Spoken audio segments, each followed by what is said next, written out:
What is going on, all NFL fans? This is Jason, and I'm going to be hosting my NFL Week 6 predictions, picks, talking about some of these lines. Should you throw some money around this weekend or not? Currently, I am sitting at 49, 27, and 1. Just picking, no bets, no at the spreads, just straight up picking. I'm not really tracking that, but I haven't had the best of starts as I usually do. I usually want to, be closer to the 60s at this point, but I'm not. It is what it is. It's been a wacky year, and it doesn't help that I like to pick. Sometimes I get a little bold. Sometimes I like to pick some upsets, and a lot of times it backfires. There's a reason why they're called upsets, but sometimes I kind of like to try and make the reason for them because NFL is weird. It's unpredictable. You really never know. So sometimes it really works in my favor. But appreciate you guys stopping by to the JW Sports Network. We're gonna go through my predictions for this week, and then I have a couple of videos coming up. What team should be buying towards a trade deadline, which team should be selling, maybe staying put. Some teams, but yeah, road to 2K, almost 2,000 subscribers. So let's get there. Like, subscribe, put the post notification bell on. Miss any future videos, NFL content all year round. But here we go. Enough of that. You guys want to get into some football, so the Eagles going to MetLife Thursday night football. Both these teams, Saquon Barkley might not play. I'm hearing he's a little beat up, and his knee injury isn't really the best of diagnosis. So I say you sit him, especially against a giant front, and you're going to MetLife, where it's notorious for having issues with lower bodies like ACLs, Achilles. It's just how bad the turf is. When is enough going to be enough, and they're going to change that turf? But I say you don't take that chance, and you sit Barkley. I don't think you take that chance. I don't think you go into MetLife where players have these problems, every single year, every single game we see it happen. So don't play Saquon Barkley. You didn't use him last game anyway, so what's the freaking difference at this point? But with Barkley or without Barkley, I think that the Eagles will beat the Giants because the Giants like to call a lot of man coverage. Now, look, the Giants could get a lot of pressure on Hurts. They get a lot of pressure on this Eagles offense, and that could be the key. That could very well be the reason why the Giants pull this one off. And I think Jackson Dart is going to give the Eagles problems on the ground. But the Eagles do once again practice against Jalen Hurts, so they're kind of ready for it in a way. They practice against it every day, but Jackson Dart is a different athlete than Jalen Hurts. He's a little more athletic. That's nothing against Hurts. Dart is just crazy athletic. He's got a big arm as well, but I still think the Eagles win this game. Overall the better football team, even though they haven't looked good at times. They've won games questionably, blocking field goals. A lot of last second games, couple plays away from losing the Cowboys. But at the end of the day, they're 4-1. They beat some really damn good football teams. They found ways, and sometimes that's how it's done. Sometimes you just gotta find ways to beat those teams, like the Rams, the Bucks, the Chiefs. Sometimes you just gotta find ways, and they've done it, but it caught up to them in that Broncos game. So, my question has been all year long is, could they put a full consistent game together? And if they keep the Giants in this game long enough, the longer the underdog is in the game, the hungrier they get, the harder they play, and you're giving them hope, you're giving them reason to play harder. So, and it's not like they don't play hard all game long. It's just the Eagles, I that might be the first time I've seen the Eagles under Nick Sirianni or lately. When you have a 17-3 lead, you have a 2-possession lead in the fourth quarter, and you lose the game. And you don't really run with Barkley. Barkley, I think, was already dealing with an injury at that point, possibly. I don't quite remember, but I think he was already dealing with it. So maybe that's why you're there. You're not really running with him too much. You can kind of, but I still think the Eagles win this game. I wouldn't touch the spread because it is a short week. It's a division game. It's in MetLife. The Eagles aren't going very far. The over and under is 43.5. I know I have it going over here. I don't even know if I'd go over that. It just kind of depends on what Eagles offense you get. If no Barkley, what? I'm so confident in the over in this game because I do think the Eagles will put up a lot of points. Even if the Eagles offense plays for one half, you have A.J. Brown, you have Smith, you have Dallas Goedert. You have these guys that can make big plays against man coverage or kill man coverage. And for some reason, the Giants are very stubborn with man coverage. They want to call man coverage all day long, and the Broncos do too. And the Broncos have success, but the Broncos, there's a bit of a talent discrepancy on the Giants secondary and the Broncos secondary. But the Eagles still almost find a way to pull it off there late in the end. So I think that the Eagles do something like that in this game. It's pretty close all game long. Comes down to one drive, and I say Jalen Hurts and Jalen Hurts and the Eagles find a way to win this game. So give me the Eagles 27-20. I was trying to think of ways to pick the Giants of how the Giants could win this game. They just can't let the Eagles get up early. You cannot let the Eagles get up early on you quick and get up multiple possessions on you quick. If they do, that's kind of game over. Les this past week was very odd. I feel like they're not running with Barkley enough. I feel like the passing game has been a little lackluster, but the Eagles kind of did the same thing last year. The passing game started out questionable, and then they eventually figured it out. They're not playing their best football now, but they're still beating some of the better teams in the NFL. But it did catch up with the last game. But the Giants really don't have a good run defense. Our run defense is really bad, and so I still think the Eagles are going to find a way to run the football. I think they're just going to choke the clock out. I mean, the Giants just gave the football away to the Saints defense 5 times, and the Saints defense is decent. I'm not talking, they're not horrible, but the Eagles defense is quite a bit better. So I'm gonna be careful there. But I do think Jackson Dart can pose a bit of an issue for them. But I just don't think the Giants have enough here at home. Even though they're at home, and that's a big spread for being a short week. Possibly no Barkley.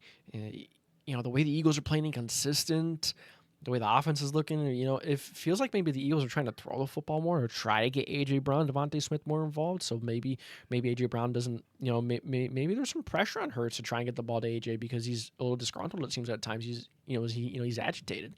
Sometimes that takes an effect on a quarterback, even if he doesn't say so. Even if a lot of people are going to be like, hey, it is what he is. He's not getting the ball. He's frustrated. But when you show those emotions, the quarterback kind of puts that in the memory bank, and he remembers that. He's like, okay, let me try to get AJ this ball, and then before you know it, the quarterback's trying to throw passes that he never should be throwing because he's trying to make the receiver happy and give him the football. When you're winning, everything's fine.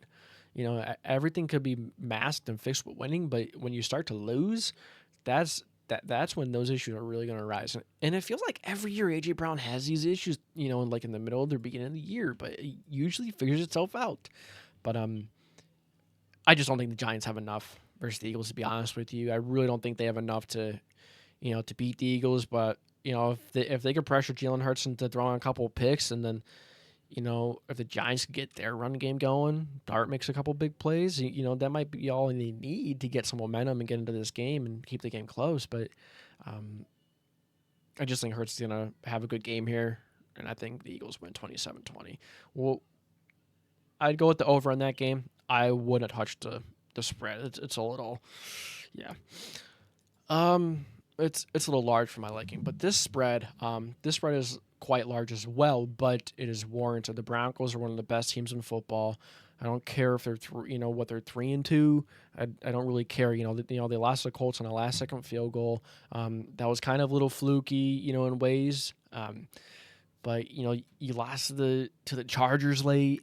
You just had a couple of games in there where were close games, but you couldn't finish them. But they did that this past weekend. Found a way to beat the Eagles. A really Eagles team that is inconsistent. But that was a signature win, and they're gonna go into New York. They're gonna, and they are gonna go ahead, and they're just gonna smoke and mollywop the Jets. I mean, the Jets, man, like they have a couple of really good players, but majority of them are hurt. And then after those like star players, you don't really have any other players that do more good than bad. And I do think the Jets are better than their record 0-5. But the coaching has not been good. I mean, I think at this point you could say that Robert Saleh's coaching was much better than Aaron Glenn's, but it's Aaron Glenn's first year. You could say it's really not his personnel. It's not everything he wants, but no situation's ever really going to be perfect. But nonetheless, the Jets are not disciplined. They're not coming out ready.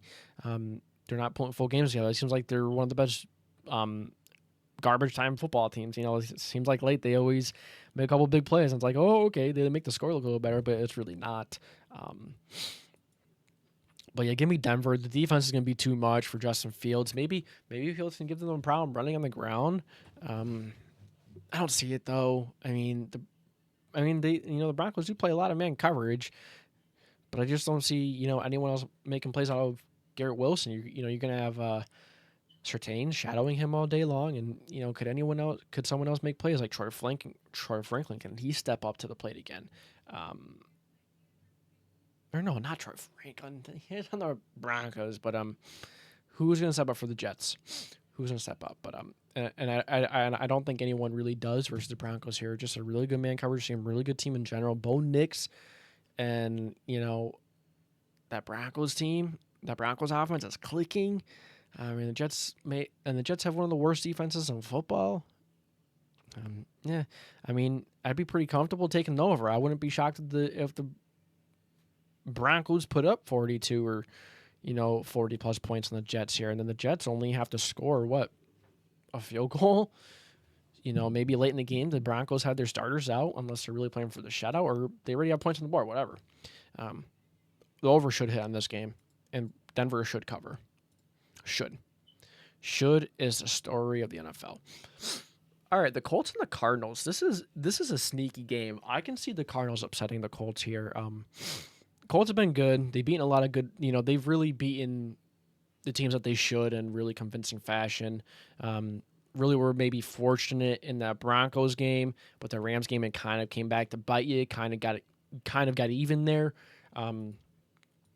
But I know the Cardinals are coming off of a loss versus the Titans, in which I predicted that upset. Like I said, sometimes I hit home on these upsets and I look like a genius, and sometimes I just look like an idiot. Sometimes it's just how it goes when you're predicting an upset. It's an upset pick for a reason. But the Colts are favored by 6.5. I'd stay away. I mean, unless you think the Colts are just gonna continue dominating the way they have, which is very possible. But the Cardinals are sneaky, man. Just because they lost to the Titans doesn't mean they're necessarily like a horrible football team. Like, they have talent. It's just a matter of fact of it being consistent and them finding ways to put a full game together. You saw versus the Seahawks, they put a good second half together. But then you lose to the Titans the next week, and the way Jonathan Gannon was reacting on the sideline, playing his former team, so maybe he's got something there, but I really don't think so. I do think the Colts are going to win this one, but I do think this is a sneaky game, and the Cardinals could keep it a close game. And I think a lot of people are, if the Cardinals win, it's very well possible. I do think this game covers over the way the Colts offense is playing, and the Colts defense is a bit suspect too. I mean, the Raiders were driving on them a couple of drives. Just got fortunate. The Raiders had a holding penalty. A tip ball for an interception doesn't always happen. You get a little fortunate. I mean, interception, you force it, good. You get a bad pass, good. But that's not always going to go your way like that. And then towards the end of the game, I mean, heck, they were just going for the field goal and stuff. They were just trying to get more points on the board. But the Colts defense is a little suspect. How are they going to play against Kyler Murray? Because it seemed like the Colts struggled against. I'm not going to lie. It seemed like the Colts struggled against Cam Ward a little bit at times in that game. How is Marvin Harrison going to do going to Lucas Oil? The Colts are at home as well. So give me the Colts. I'm not going to touch this game, though, unless you really think the Colts are just going to dominate, which is very possible. But the Cardinals are a sneaky football team, and I mean, I feel like Kyler Murray, Marvin Harrison Jr., if he's having a good game, Trey McBride, with the Colts linebacker room not really being as strong, I think that this Cardinals offense could get going and get humming this week. But could they put the full game together? And they have a decent defense. They can stop the run well. They have a good defense as well. It's not one of the best, but it's good. Like I said, it's just a matter of them putting a full game together.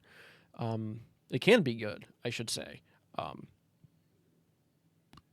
Yeah, give me the Colts 28-23, but don't be shocked. This is a trap game for the Colts. This is a trap game. You got to come out and you got to win this football game. But we'll move on. Chargers and Dolphins, 4.5. Ugh, I don't know about this game either. I mean, over is 43.5. This is a tough game. I think this is a game you stay away from, man. I mean, like, the Chargers are just so beat up. Marlon Hampton, if Marlon Hampton was playing, I'd say, oh boy, the Chargers. I still pretty confident in the Chargers winning this game, but it really could go either way. Tua's been playing all right football. I don't think Tua is the biggest problem in Miami. I really think it's Mike McDaniels. I really think it's leadership. I really think the problem is higher up. Even though Tua has had his fair share of bad moments, I do think there are bigger issues in Miami than Tua. Tua's not that quarterback that's going to carry the team. That's it's going to, he's just not Josh Allen or Mahomes. Just face it, or even Herbert in that fact. But he's just not one of those guys. He is more so like a Daniel Jones, with the Colts. Like you give him a good situation, like they did, a couple years ago. You give Tua the tools to do what he needs to do, and he's going to do that. You ask Tua to put a ball here at this time, he's probably going to do that more times than not. So it's just, his confidence is low. I wouldn't even say that. I just think it's the team around him that's hurting. That's not really helping him out too much. I mean, and then this weekend, I'm taking the Chargers because of coaching, and Justin Herbert is a better quarterback, obviously. But the Chargers on defense is really going to be the difference here today. Is really going to be the difference in this game. Even though I had the Dolphins scored 20, which is more than what I probably thought looking at this game right away. But the Chargers are just so beat up. They are beat up on offense, especially. But Jesse Minter, this defense, this team in general, the Chargers are just so well coached. They're gritty, and that's something I feel like the Dolphins don't have. It's in Miami, so the Dolphins do have that going for them. Typically, when you go from the West Coast to the East Coast, it's very difficult to play a good game. It just makes it that much difficult. The time difference, the heat in Miami, LA is hot too, so it's not really kind of used to that. But Chargers being favored by 4.5. I'm not touching it, man. Just because of the matter of fact of how beat up the Chargers are, I do trust their coaching. I do think the Chargers can win by more than 4. I do think that this game can go into the over, but the Chargers are just so beat up, which makes this game a little more difficult to predict. And Dolphins are better than what people give them credit for. But I mean, after that Panthers game, I can't really defend them, but we saw what they're capable of. They just kind of like the Cardinals. I think they're maybe a little less talented version of the Cardinals, but if they can put a full 4 quarters together, they're not that bad of a football team. They just can't put a full game together. But give me the Chargers 24-20. I'm not betting on this game. So here we go. I told you I get bold my picks. I told you that and this is one I could see backfiring, but let me explain myself. The Saints have a middle of the road defense. They're good at getting takeaways. Drake May has been inconsistent at times. It has not been all sunshine and rainbows, even though he's thrown for a lot of yards. Made some insane plays versus the Bills. He is inconsistent, and he is erratic with his accuracy. Could this be one of those games where just like, okay, Patriots just had a big game versus the Bills. They're high, man. They're pumped. They're going crazy right now. I feel like we're back. And I'm just saying that I think even though this is not something I would expect out of a Mike Vrabel team, but it's a young football team at the same time. I always expect Mike Vrabel teams to be ready, to be gritty, to be tough, and to find a way. But Spencer Rattler, I think the Saints are, Dennis Allen. No, what? Oh my gosh. Well, am I freaking living in 2024? I literally had a brain fart and had to look that up quick. It is Kellen Moore. Oh my goodness. I just could not think of the right head coach to save my life there. But maybe that's a sign here. Yeah, I'm going with the wrong football team. But I'm going with the Saints. The NFL's been weird, man. And you see it all the time. Even good football teams come off of a major win, and they lay a stinker the next week. And the Saints are not as bad as the record shows. They've been in the game versus the Bills. They've been in games all year long. It's just a matter of fact of them, starting good and finishing the game. If they could start games and then they could finish games, this is a decent Saints team. They have weapons. They could run the football, and the Patriots are good at stopping the run. But I think that Spencer Rattler, Chris Olave, Raheem Shaheed, and please let Spencer Rattler loose. Let him just throw the ball deep. Let it loose, bro. Kellen Moore, come on. Just let him launch the thing. He could. So let him do it. Give him the opportunity to open up this offense a little bit more to him. He's shown he could play good, efficient football. And the Saints defense is good enough. I mean, it's nothing great, but I just think that this is one of those games where like the Patriots are very high. Everyone's talking about the Patriots, and rightfully so. Drake May has proved me wrong so far. Even though he's had his inconsistent moments, but I mean every quarterback does. Some to a worse extent than others, but I think that the Saints find a way to pull off an upset here at home. Patriots' big win in Buffalo, are traveling to New Orleans, and the Saints are a gritty team as well with Kellen Moore. So give me New Orleans 26-21 to upset the Patriots at home. I mean, I could very well see this backfiring on me and the Patriots just absolutely smoking the Saints. And I'm just getting a feeling for this one. Give me New England. Or see, why do I do that? Like sometimes when I'm talking about games, like I'm talking about and giving me. See, maybe something's telling me that I need to pick the Patriots here, but I'm not. I'm going with the upset pick. Saints 26-21. The line is -3.5. If you think the Patriots are going to continue what they did last week, absolutely. Over under.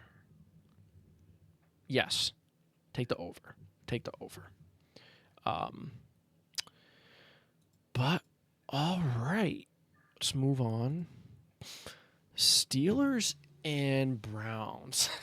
Another one, another upset pick. Let me tell you why I'm picking the Browns. It's because of what I saw from Dillon Gabriel in week 1. In week 1, bro. Or versus the Vikings. You had to travel to Munich. You had to travel to Germany, international, go overseas. You played one of the more difficult defenses for quarterbacks to play. Brian Flores makes quarterbacks think. He makes them read after the snap. He gives any quarterback fits. Forget a rookie making his first start. And Dillon Gabriel goes in there and he handles it like a veteran. He handles it like he's been in the situation before. And the offense he ran at Oregon, prepared him well. The pressure that he faced. Did a good job, man. And I'm really impressed with how he played. And if he continued to play this way, I think they beat the Steelers this weekend. I mean, the Steelers last time they played, they did things that they didn't do the first couple of weeks of football. They did something very different that they weren't able to do to begin the season. They stopped the run, and they ran the football. I think it's going to go back to what it was before, not necessarily because the Steelers are reverting to old bad habits at the beginning of the season, but more so the Browns are just so good at those two things. Quinshon Judkins is a monster. I mean, I think the Browns are going to run all over the Steelers. They're going to get pressure all day long on Rodgers. I think they're going to get an interception or two. Let me call it a Denzel Ward pick 6. Give me the Browns. And the Steelers defense has been suspect at times, and I think Dillon Gabriel's going to get enough time.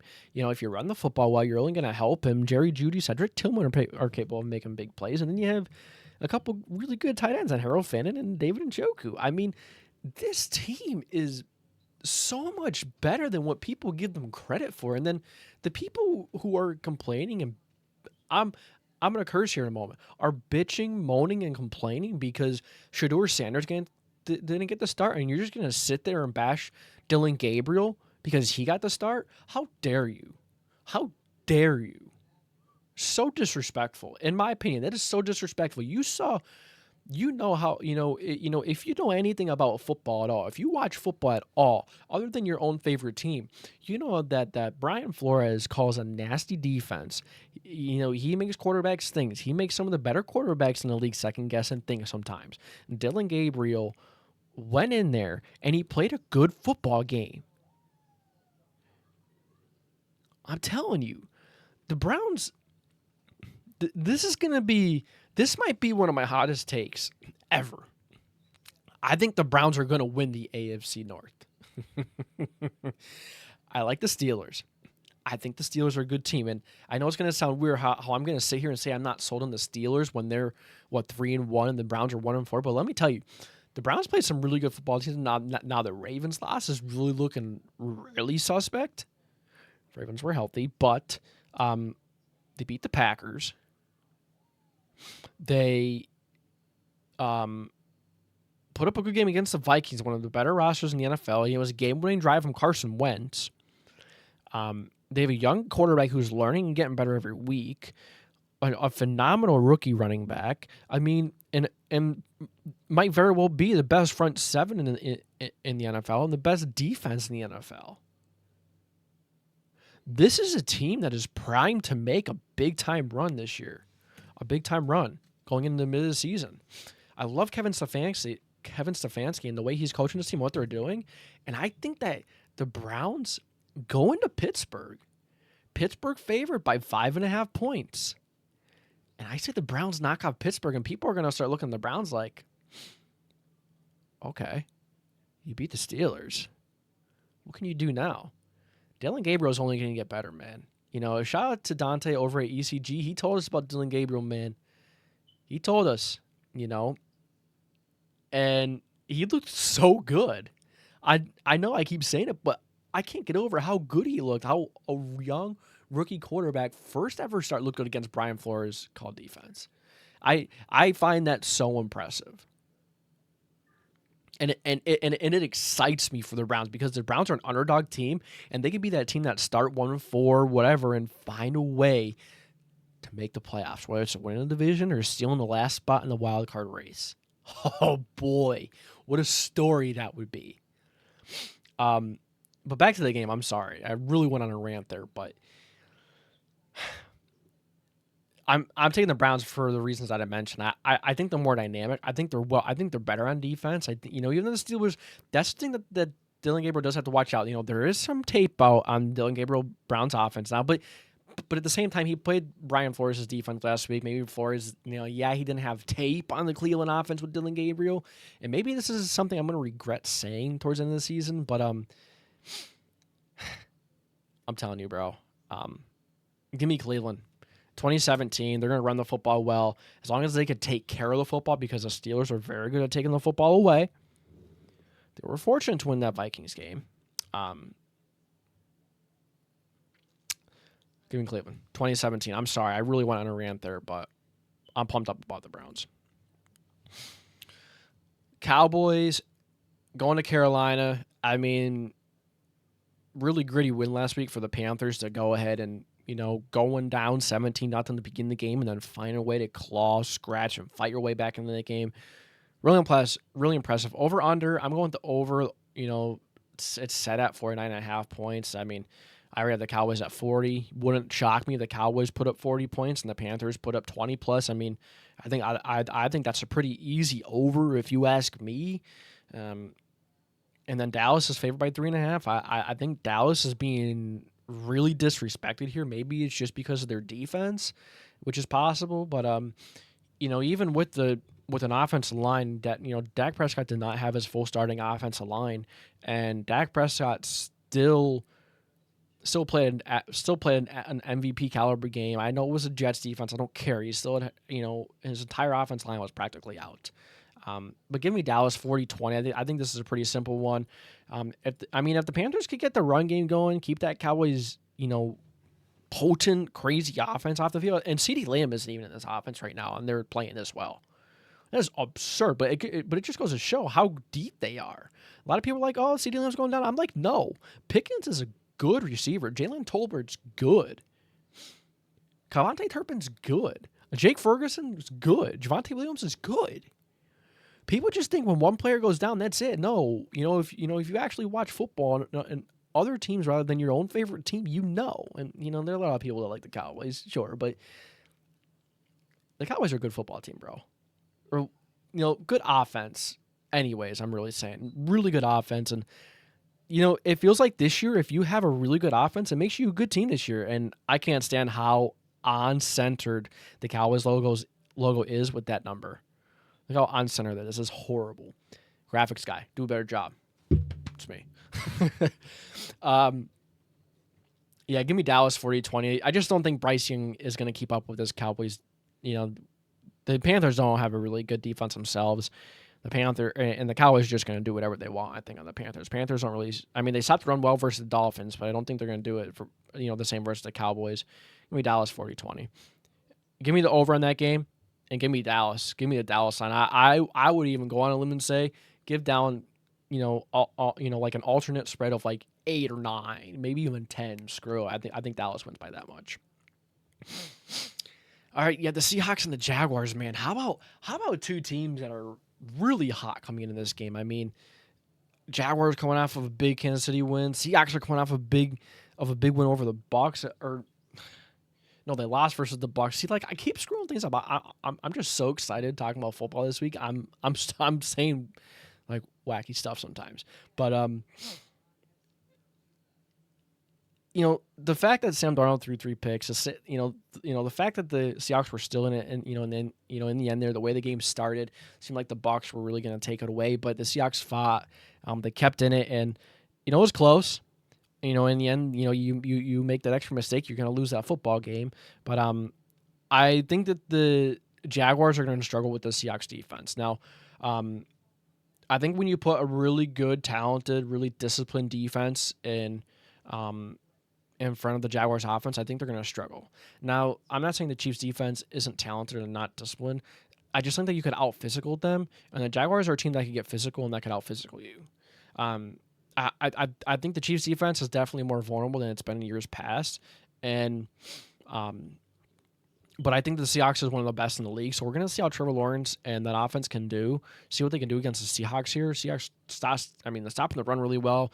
Really good against the pass. I mean, this is a Seahawks team you got to watch out for. But the Jaguars, Sam Darnold's also going to take care of the ball here. I mean, the Jaguars have 10 interceptions in the year so far. They have like 14 or 15 turnovers. Absolutely absurd. Sometimes I wonder, some of those turnovers, maybe they're getting, I don't want to say they're getting lucky with all those turnovers because, they're playing good football. Devin Lloyd is playing at an insane level right now. I don't dare anyone to throw in the middle of that defense because you're going to have a long day. But, you also have Jackson Smith and Jigba coming in today, coming in this game. I just think that the Seahawks are like the better version of the Jaguars. Like the defense is better. I mean, you could even say the Jaguars are up there, but I think that the Seahawks defense is a little bit better than the Jaguars, and I think that their offensive wise, I think that the Seahawks are going to do to make that one extra play. I think I trust Sam Darnold more and Jackson Smith and Jigba than the Jaguars and any of their guys to step up and make a play. To be honest with you, Jaguars are favored by 1.5. Over and under is 46.5. That seems like a lot of points for two offenses that can be mistake driven. But we've seen the Seahawks put up a bunch of points on the Buccaneers defense. Buccaneers defense about middle of the road. But the Seahawks have a good offense. Both teams have good defenses. I would take the under. I think this game goes under 46.5. Just barely, but I think it does. I think this is just going to be a good defensive battle. I hope we don't get sloppy football. I think this has potential to be a really good game this weekend. But give me Seattle 23-20. All right, the Rams 38-13 over the Baltimore Ravens. I mean, Rams are favored by 7.5. Over under is 44.5. I mean, it wouldn't shock me if the Rams covered that 44.5 by themselves. I mean, we see how piss poor the Ravens defense is. Give props to the Texans offense coming out making big plays. It seemed like they're finding their footing, but the Rams, I mean, disappointing loss on Thursday Night Football, but you're getting a little extra rest. You are going to Baltimore, so you're traveling against the country, so that little extra rest is going to make a big difference there. But Matthew Stafford, Adams, Puka, Kyron Williams, Higbee, I mean, and the offensive line's playing good, just as good as any offensive line in the league. I mean, I don't see any world where the Ravens beat the Rams here. I could see the Rams covering. I could see, I'm very confident the Rams covering and the Rams almost hitting that over by themselves, to be honest with you. But we'll move on. Titans and Raiders. This game feels like it could be a lot similar to the Raiders and the Bears game. Except the Titans don't have as good a defense as the Bears do sometimes. I think the Titans get 2 games in a row here. It's just the way Geno is playing, the way that the Raiders are looking. I mean, if the Raiders could run the football, pound the football, and kind of get some consistency there, which I don't think they're going to be able to. I could easily see these teams hitting the over just because of how the defenses play. The defenses are so inconsistent; they don't really play well. I think Cam Ward has a day here. I think Cam Ward has his best day even after a big game versus the Cardinals. Raiders defense is not looking good at all. They don't have much talent, and I think Cam Ward's gonna get the ball out. He's gonna run around, extend plays, and make big plays. And Tony Pollard's gonna is gonna pop off a couple big runs.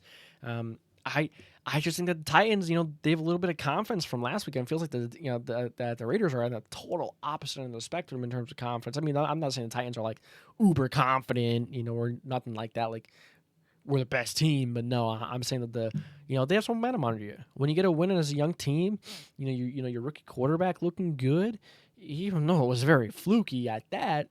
I think the Titans get their second win here. They win 2 games in a row and they beat the Raiders here. I think Cam Ward continues his hot streak. I'm trying to hurry up here because I spent a lot of time in the first couple of games. Bengals Packers. No Joe Burrow. Bengals just traded for Joe Flacco. I mean, we see what Joe Flacco adds to your what he did for the Browns, did for the Colts. I mean, he's going to start the game off hot for you, but at the same time, he's coming in the same week. He's got to learn the players, the playbook.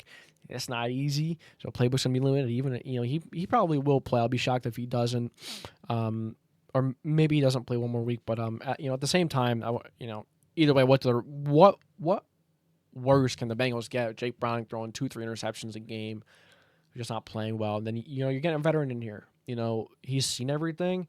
If you just get the ball out quick to Jamar Chase, to Higgins, but teams know that's what you want to do too, so it makes it even harder. But if he just put the ball on the money, if you just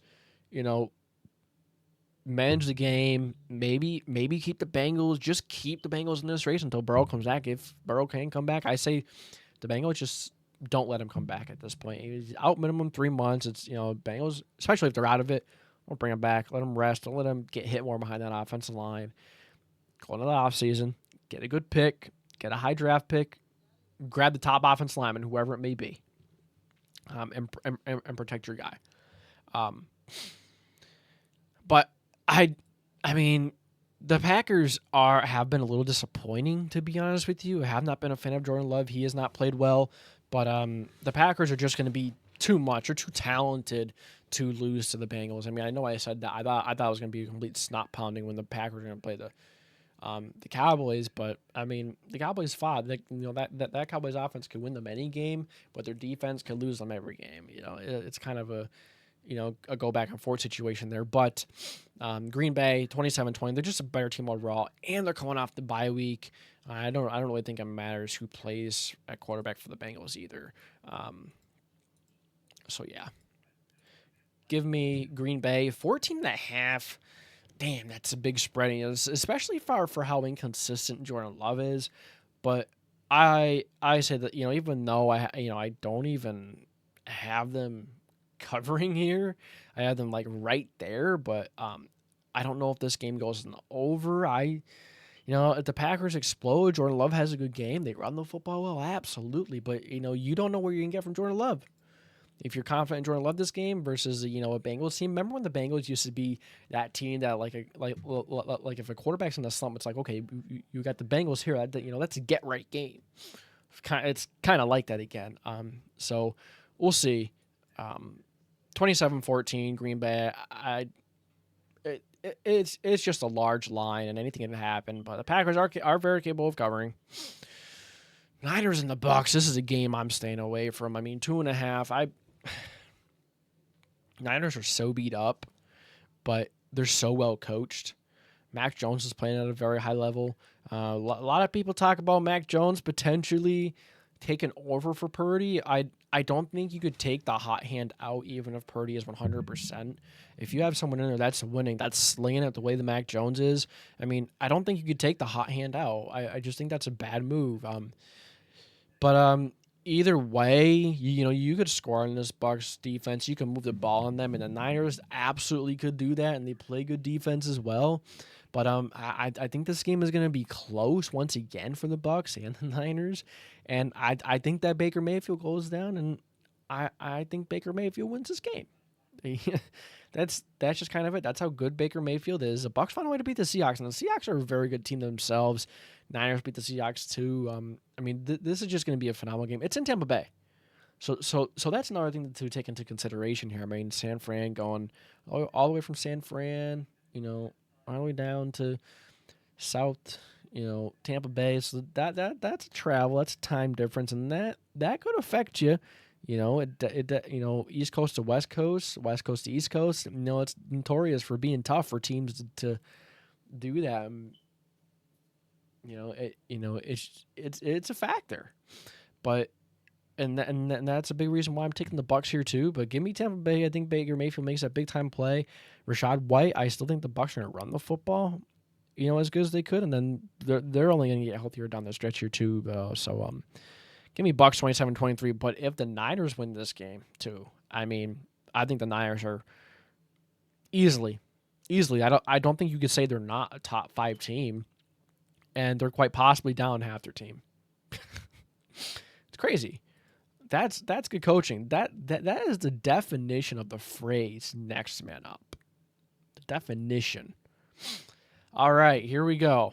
Like I was saying, sometimes I get really bold, and it may backfire on me a few times this week. I can absolutely see it, but Bills are traveling to Atlanta, and I have the Falcons beating the Bills 27-20. Not by 1 point, not by 2 or 3, but by 7.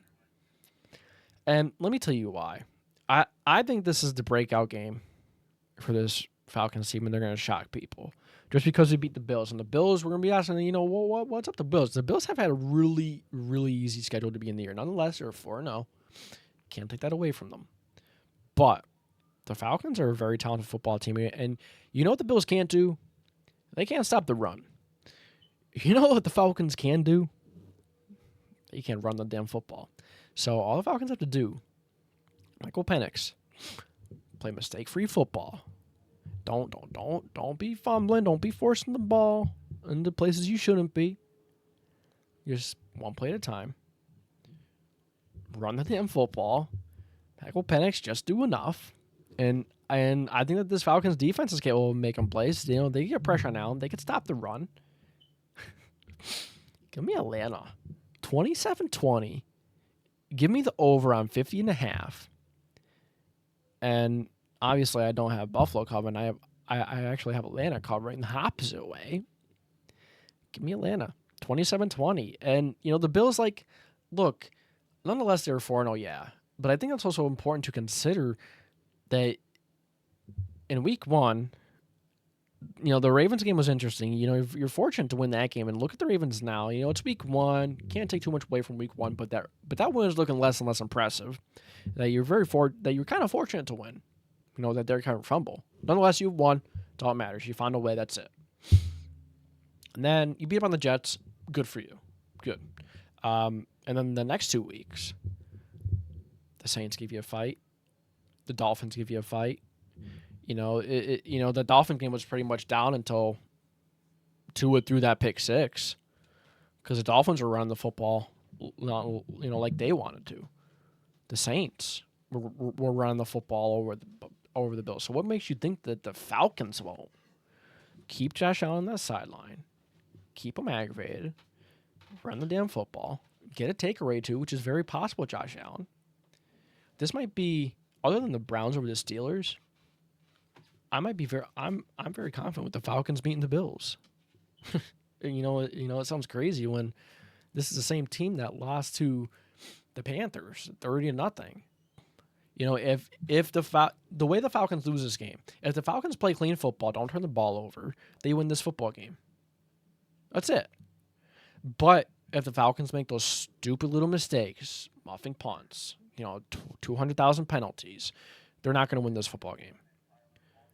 There is a path to the Falcons beating the Bills, and it wouldn't shock me. The Falcons are one of the most talented teams in the league. They just have to find a way to put it together. And having a bye week, getting the opportunity to get that extra week of preparation, and the Bills are, it's Sunday night football game. It was a physical game. They're going to be mad. They're going to be angry. I'm still picking Atlanta to upset the Bills, man. I know a lot of you people are going to be watching this video like, who the hell is this guy? He's wild. I understand that. I see why you say it. But I think I have good reasons for these games too. I'm not just picking these games just for the heck of it. I feel like they are legit reasons. It's the NFL. Crazy things happen. You see things you see things happen every single week. That's like, yeah, that's wild, but it's the NFL. Whatever. So we'll see. Maybe we'll play them in a favor. Maybe they'll all backfire. There's a good chance either one happens. Lions beating the Chiefs 34-27. The Lions are the best team in football right now. They're electric on offense. The defense is going to be worrisome a little bit now with two of their starting cornerbacks having injury issues. And of all weeks to have that issue, this is a Sunday night football game. It's going to be a phenomenal Sunday night football game. I mean, back and forth. But let me tell you this: who runs the football better? Who can control the clock? Both defenses are going to struggle in this game. I still think that the Lions are going to get pressure on Mahomes, but the secondary is not going to be a hold up long enough while Mahomes is running around doing his crazy thing, running his magic. I think that the Lions beat the Chiefs here, and what the Chiefs go to 2-4. Yikes! Just not a good start. Just not a good hand, and it's not a good matchup for the Chiefs. If the Lions cornerbacks were healthy, this would probably be a lot worse for the Chiefs. But considering they're not, definitely gives the Chiefs an edge. Absolutely. It's already hard enough to beat the Chiefs with good starting cornerbacks. Forget having your two starters who are pretty good go out at that. I just think that Detroit is straight up the better football team. I mean, they're going to run the football. They're out. One thing you can do against a Chiefs defense is out physical them. They're not as physical as they typically are. They call out a man coverage. You blitz a lot against Jared Goff, he's going to carve you up and kill you. You're not going to have a chance. Monroe's going to kill you. Laporta, Gibbs out of the backfield or run the football. I can see the Lions running for 200 plus and holding the ball for 35 plus minutes potentially. Because the Chiefs don't have a consistent run game. They're not going to be able to run well against the Lions. But it would be a Chiefs thing to come out with this full game. And they're coming off of a short week. It's a physical game versus the Jaguars, and you're playing another physical game versus the Lions, which is probably the most physical team in the NFL. So, pick your poison. What do you want? What's worse? Chiefs aren't dealt a good card here, but is what it is. Move on. That's life. Then you got the Bears and the Commanders. Bears come off the bye, getting the extra rest. Commanders are favored by 4.5. Over is 50.5. I don't know about that over. You could easily hit. Depends on, how the Commanders' defense is going to show. I feel like the Commanders' defense is a bit inconsistent. Feels like the Commanders can be one of those teams that could lose anyone, beat anybody. So this could be a trap game for them. But I think they're too talented to let this game slip. Caleb Williams has looked good at times, but I feel like now playing a defense that's really going to pressure them. It's not the Cowboys' defense. I think that Caleb Williams is going to struggle a little bit, go back into a shell maybe. And I just think that the Commanders are the better football team. They're explosive. The Bears aren't the best at stopping explosive plays. That Cowboys game was an outlier. And then you played the Raiders, so was that. But now you're playing Jaden Daniels, Debo. No Terry McLaurin. Still found a way to beat the Chargers. So that was impressive with no Terry McLaurin. He's going to be out for a little while. He's still out, 3 to 2, including last week, out 1 to 4. No, 4 to 6 weeks with the sports hernia, I believe it was. They still found a way last week, so I can't really, against a really good football team as well.